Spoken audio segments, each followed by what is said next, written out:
And the last Valkyrien Skies add-on on our list is the one that allows for the greatest amount of creative possibilities, whether it's building a differential gear, universal joint, or a car or an airplane. This is Clockwork. There's a lot of features added in Clockwork, so I won't cover everything, but I will cover the most important ones and those that will at least give you a feel for the basics. So first of all, let's have a look at how to create a physics object. So the mod gives us the physics confuser as well as the wander wand, which was previously called the auric designator. So using these, we can create physics objects. Now this is a cube of wool that I've previously turned into a physics object, and you can see I can grab it with the gravitron, move it around.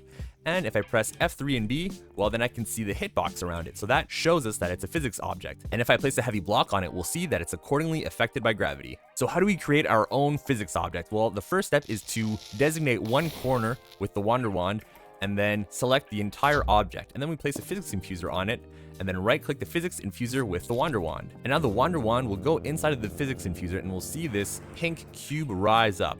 And we'll just wait for a few seconds and eventually the cube will drop and it'll turn into a physics object. So we can safely destroy the physics infuser and we can see that we have our hitbox because we've done F3 and B, and I can even grab it with the gravitron now just like any other physics object. So the next important thing that we're going to look at is the physics bearing. So if I place a block on it and then I right click on the physics bearing, it'll activate and turn this block into a physics object. And I can continue to build on it and we'll see that it's now affected by gravity and will rotate according to where I place the weight on the block. And what's interesting is we can even make standalone physics objects if we break the bearing. So breaking the bearing just drops off whatever's attached to it and it becomes its own standalone physics object. And here we have a physics bearing that's being powered by a creative motor. So it's kind of like a regular mechanical bearing from Create Mod, except that if I place heavier blocks on it, it'll react accordingly. So it's more sophisticated than a mechanical bearing from Create Mod. It has physics and it will even interact with things that block it, for example. And of course, Clockwork allows us to build airplanes. So here are the blocks provided by the mod to that end. So this is the flat bearing, and what we do is we attach the flat blocks to it, and this allows us to control where our airplane is going. So we can control yaw, pitch, and roll thanks to flaps and flat bearings. So the flat bearing has to be provided with rotation, and then when we apply a redstone signal on a certain side,